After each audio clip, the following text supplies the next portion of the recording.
जय हिंद साथियों, स्वागत है आपका अपने इस यूट्यूब चैनल जीएसपी टारा में।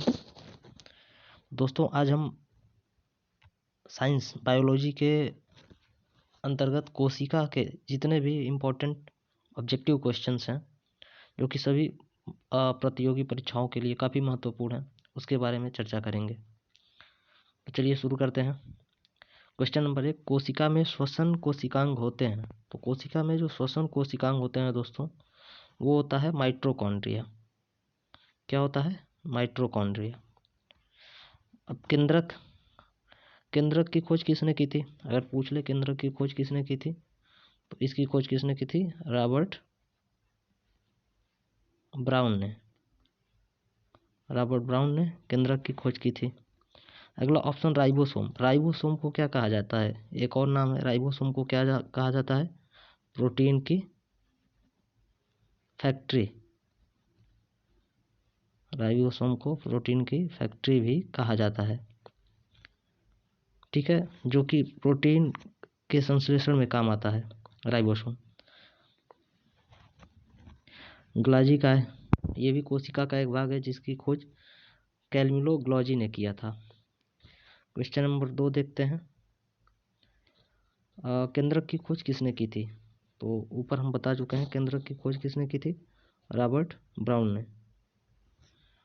और कोशिका की खोज किसने की थी? ऑप्शन नंबर ए के बाद ए को देखिए, अगर पूछ ले कोशिका की खोज किसने की थी, तो रॉबर्ट हुक ने कोशिका की खोज। और अगर ये पूछ ले कि जीवित कोशिका की खोज किसने की थी, तो ल्यूवेन हॉक ने। किसने की थी? ल्यूवेन हॉक ने इसने की थी जीवित कोशिका की खोज। अल्टमान किसकी खोज किए थे? अल्टमान ने। ऑप्शन नंबर बी को अगर देखेंगे तो माइटोकॉन्ड्रिया की जो खोज की थी, माइटोकॉन्ड्रिया की खोज किसने की थी? अल्टमान ने। ये माइटोकॉन्ड्रिया की खोज की थी। माइटोकॉन्ड्रिया को कोशिका का पावर हाउस भी कहते हैं। रॉबर्ट ब्राउन इसका सही आंसर है, ऑप्शन नंबर बी। आगे चलते हैं। क्वेश्चन नंबर 3, माइटोकॉन्ड्रिया के अंदर अंगुली सदृश जो रचनाएं हैं उसको क्या कहते हैं? जो माइटोकॉन्ड्रिया में जो अंगुली के समान संरचनाएं होती हैं उसको क्या कहते हैं? तो इसको कहते हैं क्या? क्रिस्टी। ठीक। क्वेश्चन नंबर 4, प्रत्येक जीवधारी की सूक्ष्मतम और संरचनात्मक इकाई क्या होती है? प्रत्येक जीवधारी की सूक्ष्मतम संरचनात्मक इकाई क्या होती है? कोशिका। ध्यान रखिएगा, माइटोकॉन्ड्रिया की खोज अल्टमान ने किया था और इसे कोशिका का पावर हाउस भी कहते हैं। राइबोसोम को प्रोटीन की फैक्ट्री कहते हैं और केंद्रक की खोज रॉबर्ट ब्राउन ने। नेक्स्ट, कोशिका का आविष्कार किसने किया? तो कोशिका का आविष्कार किसने किया? Option number A Robert Hooke ने। और रॉबर्ट ब्राउन ने, फिर से ध्यान दीजिएगा, केंद्रक की खोज। अगला क्वेश्चन नंबर 6, कोशिका की कोशिका कला होती है, पारगम्य होती है, वर्णात्मक होती है, पारगम्य, अपारगम्य होती है, या इनमें से कोई नहीं? तो जो कोशिका कला होती है वर्णात्मक पारगम्य होती है, ये ध्यान रखिएगा। क्या? वर्णात्मक पारगम्य। ठीक। नेक्स्ट,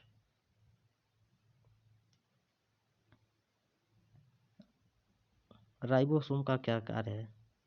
तो मैं पहले भी बता चुका हूँ, राइबोसोम का क्या कार्य है? प्रोटीन का संश्लेषण। क्या? प्रोटीन का संश्लेषण, प्रकाश संश्लेषण। ये जो पौधे होते हैं प्रकाश संश्लेषण करते हैं। तो प्रकाश संश्लेषण में पूछ लेता है कभी कभी कि इसमें जो ऑक्सीजन प्राप्त होता है वो उसका स्रोत क्या है? तो उसका स्रोत क्या है? H2O। क्या है? जल। ठीक। फोटोसिंथेसिस के लिए। और किसकी उपस्थिति के कारण होता है? क्लोरोफिल के कारण। पत्तियों में जो क्लोरोफिल होता है उसके कारण प्रकाश संश्लेषण पौधे करते हैं, जिससे वो खाना भोजन बनाते हैं। नेक्स्ट, प्रकाश संश्लेषण का स्थान है, देखिए 8वें का, तो ये आप लोग जानते होंगे, हरित लवक जो होता है प्रकाश संश्लेषण के लिए का स्थान है। माइटोकॉन्ड्रिया कोशिका का पावर हाउस कहते हैं, कोशिका का विद्युत गृह, और इसकी खोज अल्टमान ने किया था। राइबोसोम को प्रोटीन की फैक्ट्री। नेक्स्ट,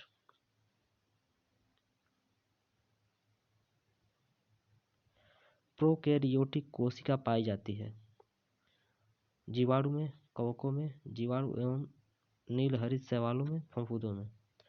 क्वेश्चन नंबर 9 का आंसर क्या होगा?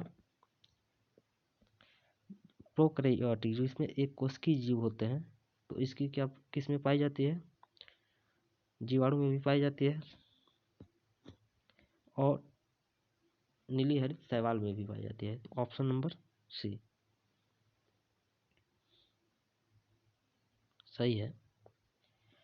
नेक्स्ट, इसमें जीवाणु जो होते हैं हमारे लिए लाभदायक भी होते हैं, हानिकारक भी होते हैं। जीवाणु दोनों प्रकार के होते हैं, और जीवाणु में का जो कोशिका है वो 70S है, और जंतु कोशिका कैसा है? 80S राइबोसोम से बना है। ठीक है, ध्यान रखिएगा। माइटोकॉन्ड्रिया का संबंध है, क्वेश्चन नंबर 10, श्वसन से, जनन से, उत्सर्जन से, और डी पाचन एंजाइमों से। तो माइटोकॉन्ड्रिया का क्या कार्य है? श्वसन से। Option number A. ठीक है। 11वां क्वेश्चन है, गुणसूत्र बने होते हैं प्रोटीन तथा डीएनए से, प्रोटीन तथा आरएनए से, प्रोटीन एवं वसाओं से, प्रोटीन तथा कार्बोहाइड्रेट से। चलिए क्वेश्चन नंबर 11 क्या क्या होगा? तो गुणसूत्र किससे बने होते हैं? प्रोटीन और डीएनए से। ऑप्शन नंबर ए है जो कि सही होगा। क्वेश्चन नंबर 11 का ऑप्शन नंबर ए, प्रोटीन तथा डीएनए से। ठीक है। क्वेश्चन नंबर 12, प्रोटीन संश्लेषण में भाग लेते हैं संदेशवाहक आरएनए, डीएनए, स्थानांतरण आरएनए, डीएनए एवं आरएनए। क्वेश्चन नंबर 12 का आंसर दीजिए। प्रोटीन संश्लेषण में जो संदेशवाहक आरएनए होते हैं, जो कि ट्रांसफर आरएनए या टीआरएनए भी इनको बोला जाता है, टीआरएनए, इनका काम क्या है? प्रोटीन संश्लेषण में भाग लेते हैं, ध्यान दीजिएगा। क्वेश्चन नंबर 13, आनुवंशिक गुणों के वाहक होते हैं। आनुवंशिक जो गुण होते हैं ह्यूमन में, उसके वाहक कौन से होते हैं? डीएनए, आरएनए, गुणसूत्र या राइबोसोम। चलिए, तो आनुवंशिक गुणों के जो वाहक होते हैं ये होते हैं क्या? गुणसूत्र। क्या? गुणसूत्र। इसकी इकाई क्या है? जीन, जो कि आनुवंशिक गुणों का वाहक होता है। ठीक है। डीएनए का जो फुल फॉर्म होता है डीएनए, इसका होता है डीऑक्सी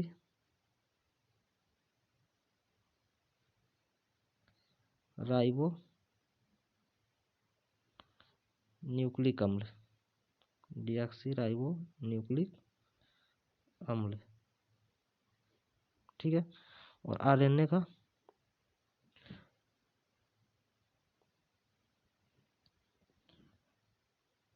राइबो न्यूक्लिक अम्ल। ठीक है। राइबोसोम प्रोटीन की फैक्ट्री कहलाता है। ठीक है। नेक्स्ट, 14 नंबर क्वेश्चन जो है, राइबो न्यूक्लिक अम्ल में थायमीन के स्थान पर क्या होता है? जो आरएनए होता है, राइबो न्यूक्लिक अम्ल का मतलब आरएनए में थायमीन की जगह क्या होता है बताइए? डीएनए और आरएनए में जो अंतर होता है वहाँ से इसको देखा जाता है। तो 14 का क्या होता है? यूरेसिल। क्या होता है? यूरेसिल, ये आपका जो आरएनए है उसमें यूरेसिल पाया जाता है। ठीक है, राइबोन्यूक्लिक अम्ल के अम्ल में थाइमिन के स्थान पे क्या होता है? यूरेसिल। बाकी ग्वानिन, साइटोसिन और एडेनिन डीएनए में भी पाया जाता है। डीएनए में क्या होता है? ग्वानिन, साइटोसिन, एडेनिन और थाइमिन पाया जाता है। जबकि आरएनए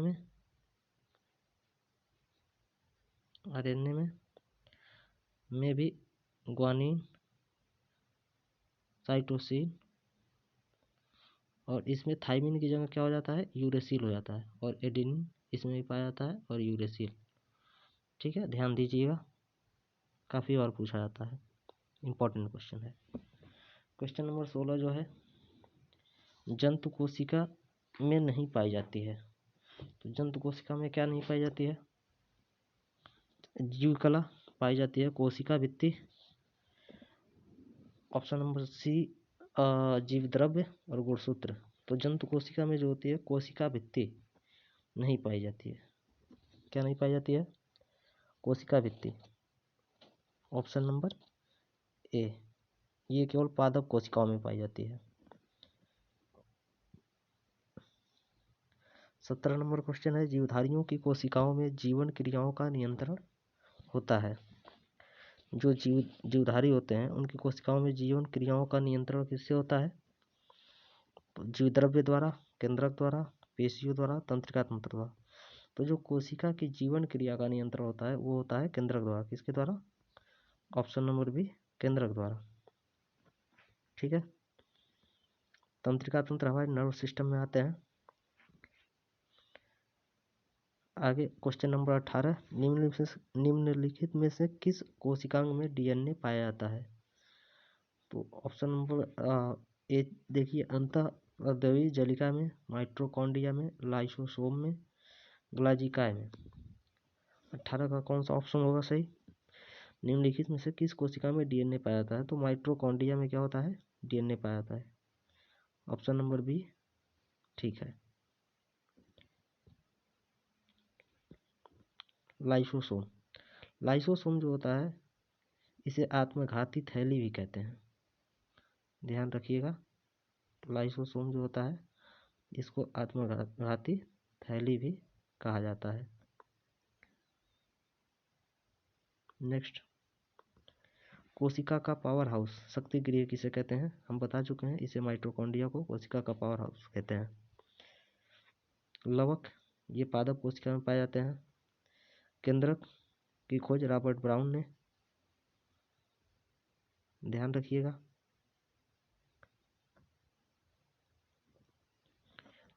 क्वेश्चन नंबर 20, कौन से कोशिकांग को बिल्ली तथा उल्लू की तंत्रिका कोशिकाओं में खोजा गया?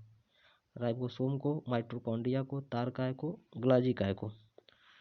तो क्वेश्चन नंबर 20 को देखिए, कौन से कोशिकांग को बिल्ली तथा उल्लू की तंत्रिका कोशिकाओं में खोजा गया? जो ग्लाजिकाय है, कैमिलो ग्लॉजी ने खोजा था, इसको खोजा गया था बिल्ली तथा उल्लू की तंत्रिका कोशिकाओं में। ठीक है, राइबोसोम के बारे में बता चुके हैं, प्रोटीन संश्लेषण याद रखिएगा। माइटोकॉन्ड्रिया को कोशिका का पावर हाउस। ठीक है, अल्टमान इसकी खोज करता है। Next question number 21,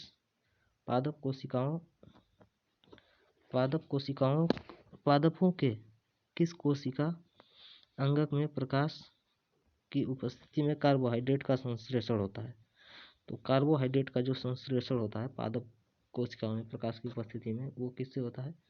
option number 1, हरित लवक में, केंद्रक में, अंतःप्रद्रवी जलिका में, माइटोकॉन्ड्रिया में। तो क्वेश्चन नंबर 21 का कौन सा ऑप्शन हो जाएगा? हरित लवक में। इस हरित लवक में जो प्रकाश संश्लेषण होता है वो हरित लवक में होता है। ठीक है, आगे टमाटर का लाल रंग एवं फूलों के विभिन्न रंग कौन से लवक के कारण होता है? हरित लवक, वर्णी लवक, अवर्णी लवक, प्लास्टिडोन।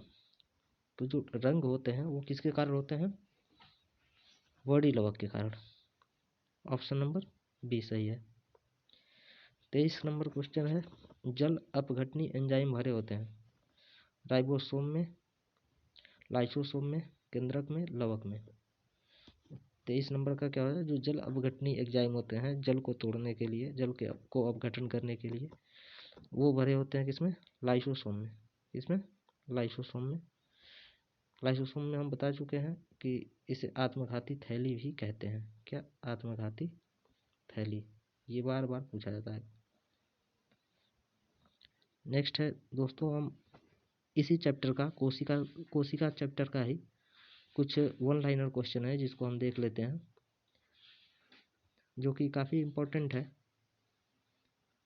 और ये भी एग्ज़ाम में पूछे जाते हैं इस पॉइंट से भी, क्योंकि एक तरह से ये रिपीटेशन हो जाएगा, रिवाइज हो जाएगा।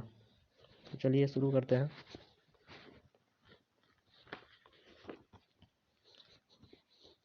कोशिका के किस अंग द्वारा प्रोटीन संश्लेषण होता है? तो प्रोटीन संश्लेषण कोशिका के किस अंग द्वारा होता है? राइबोसोम द्वारा प्रोटीन संश्लेषण होता है। ठीक। सर्वप्रथम कोशिका की खोज किसने की थी? तो सर्वप्रथम कोशिका की खोज की थी रॉबर्ट हुक ने। किसने? रॉबर्ट हुक ने। नेक्स्ट, अगर ये पूछ ले कि जीवित कोशिका की खोज किसने की थी, तो ल्यूवेनहॉक। सर्वप्रथम जीवित कोशिका की खोज ल्यूवेनहॉक ने की थी। नेक्स्ट, प्रोकैरियोटिक कोशिका के 2 उदाहरण दीजिए।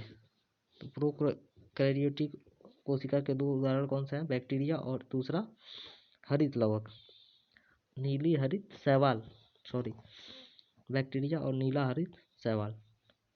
आगे, पादप कोशिका में कौन सा अंगक ऊर्जा की विमुक्ति करता है? तो जो पादप कोशिका है उसमें कौन सा अंग ऊर्जा की विमुक्ति करता है? माइटोकॉन्ड्रिया। क्या? माइटोकॉन्ड्रिया।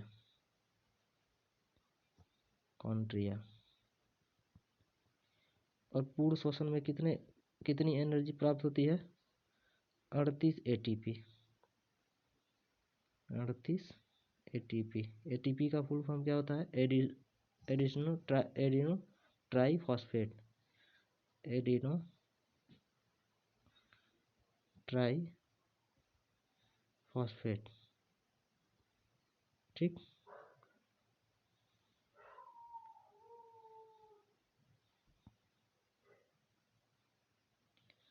नेक्स्ट, ये पादप कोशिका में कौन सा अंग ऊर्जा को विमुक्त करता है? माइटोकॉन्ड्रिया हो गया। और ये केंद्रक पदार्थ किस, क्वेश्चन नंबर 5 है, केंद्रक पदार्थ किस यौगिक से बना होता है? तो ये न्यूक्लियन और प्रोटीन का बना होता है, न्यूक्लिक अम्ल और प्रोटीन का। ठीक है, तो इसे सीधे बोल सकते हैं न्यूक्लियो प्रोटीन।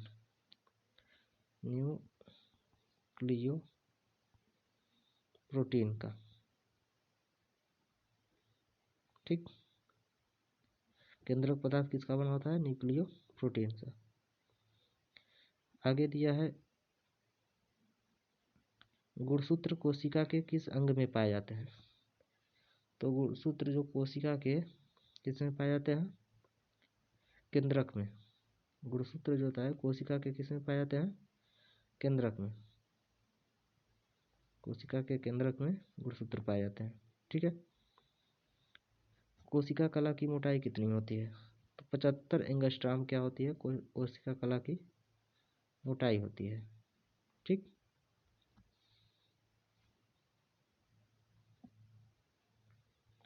आगे 8वां क्वेश्चन पूछ रहा है, माइटोकॉन्ड्रिया को ऊर्जा का भंडारण कहते हैं, समझाइए। ठीक है, तो ये ऊर्जा का भंडारण क्यों कहते हैं इसे? क्योंकि ये क्या करता है? ग्लूकोज से ऑक्सीकरण से ऊर्जा विमुक्त करता है। जो ग्लूकोज होता है, ग्लूकोज के किससे? ऑक्सीकरण से क्या होता है? ऊर्जा विमुक्त करता है। पौधों में हरित लवक कहाँ पाए जाते हैं? तो जो क्लोरोप्लास्ट होता है उसमें क्या होते हैं? हरित लवक पाए जाते हैं पौधे में। और यही हरित लवक जो होते हैं प्रकाश संश्लेषण में भाग लेते हैं। इन्हीं के कारण प्रकाश संश्लेषण होता है और पौधे अपना भोजन बनाते हैं। वर्णी लवक और अवर्णी लवक में क्या अंतर है? तो वर्णी लवक में जो रंग होता है, रंगीन जो फल होते हैं, फल फूल वगैरह में जो रंग होते हैं वो वर्णी लवक के कारण होते हैं। और अवर्णी लवक में क्या होता है, रंगहीन होते हैं, जो कि क्या करते हैं, रंग। अवर्णी लवक क्या करते हैं? वर्णी लवक तो पौधों, फूलों को और फलों को रंग प्रदान करते हैं। ये क्या करते हैं? वर्णी लवक जो होता है, वर्णी लवक क्या करता है? रंग प्रदान करता है। जबकि ये अवर्णी लवक क्या करता है? जो पौधे होते हैं उनमें खाद्य का जो संग्रह होता है, खाद्य पदार्थ का, उसका क्या करता है काम? अवर्णी लवक करता है। ठीक है। माइटोकॉन्ड्रिया की खोज किस वैज्ञानिक ने की थी? इंपॉर्टेंट है, ध्यान रखिएगा। किसने की थी? अल्टमान ने। माइटोकॉन्ड्रिया की खोज किसने की थी? अल्टमान ने। ठीक। नेक्स्ट, अगर आपसे पूछ ले जीवन की क्रियात्मक एवं संरचनात्मक इकाई क्या होती है, तो कोशिका। क्या? कोशिका।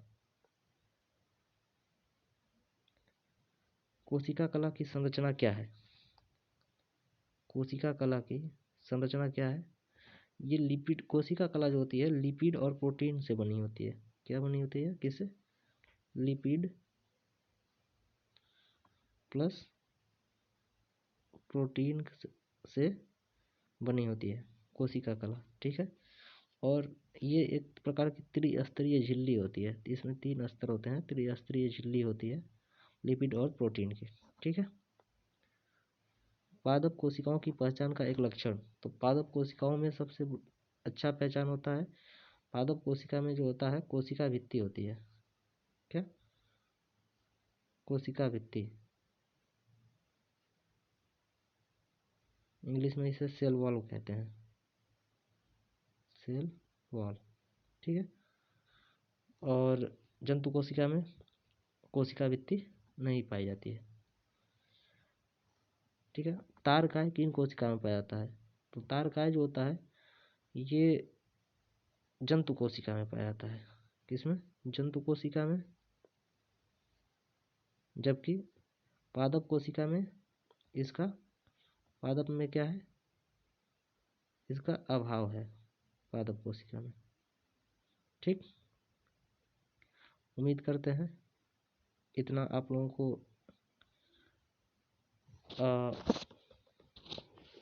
अच्छे से समझ आया होगा। कुछ और पॉइंट देख लेते हैं जो कि एग्जाम के लिए महत्वपूर्ण होते हैं। चलिए, अगर आपसे पूछ ले कि सबसे छोटी कोशिका, सबसे छोटी कोशिका क्या होती, कौन सी होती है? सबसे बड़ी कोशिका, ऐसे पूछता है क्वेश्चन, जैसे कि वर्ल्ड में सबसे बड़ी कोशिका क्या है? तो ऑस्ट्रिच, जो शुतुरमुर्ग है, ऑस्ट्रिच शुतुरमुर्ग का जो अंडा है वो सबसे बड़ी कोशिका है। और माइक्रोप्लाज्मा जो होता है, प्लाज्म, ये सबसे छोटी कोशिका है। ठीक है। और पौधों में तो ये पूछ लेगा कि पौधे, ये माइक्रोप्लाज्म जो है पौधे का सबसे, वर्ल्ड में भी और पौधे का भी सबसे छोटा कोशिका है। अगर ये पूछ ले कि मानव, ह्यूमन में सबसे बड़ी कोशिका कौन सी होती है, तो जो फीमेल ओवम होता है, फीमेल ओवम, ये सबसे बड़ी कोशिका होती है। किसमें? ह्यूमन बॉडी में। ठीक। और अगर ये पूछ ले कि सबसे छोटी कोशिका ह्यूमन बॉडी में, सबसे छोटी कोशिका ह्यूमन बॉडी में कौन सी है छोटी? क्या? ये होता है ह्यूमन स्पर्म, ह्यूमन स्पर्म। ठीक है। अगर पादप जगत में सबसे छोटी कोशिका माइक्रोप्लाज्मा। ठीक है,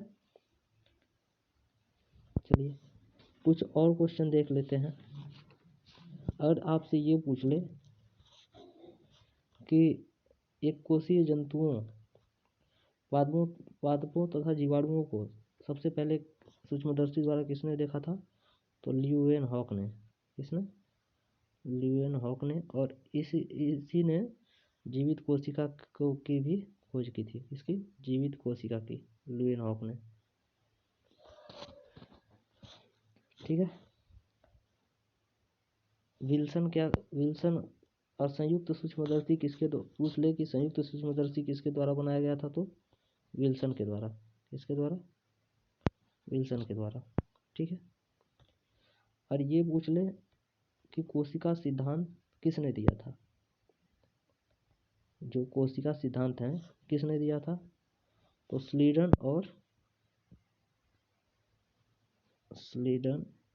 और श्वान ने कोशिका सिद्धांत दिया था। ठीक है, जिसमें स्लीडन क्या है, ये पादप कोशिका का सिद्धांत दिया था, पादप कोशिका।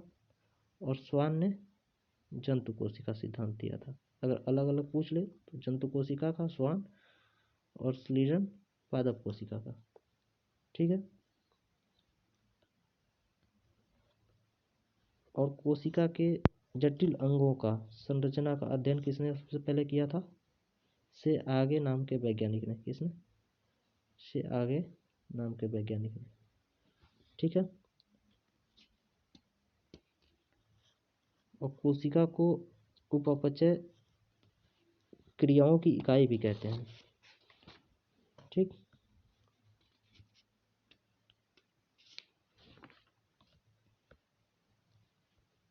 सेल वॉल केवल पादप कोशिका में पाए जाते हैं, जंतु कोशिका में नहीं। ठीक है, अगर ये पूछ ले कि जीवद्रव्य का नाम किसने दिया, तो जीवद्रव्य का नाम सबसे पहले किसने दिया था, पुरकेंजे ने। ठीक है, और हेक्सले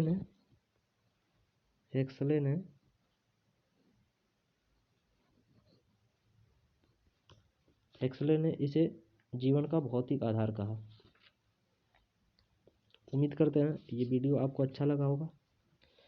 अगर अच्छा लगे वीडियो तो लाइक कीजिए और शेयर कीजिए और चैनल को सब्सक्राइब कीजिएगा। थैंक यू, जय हिंद।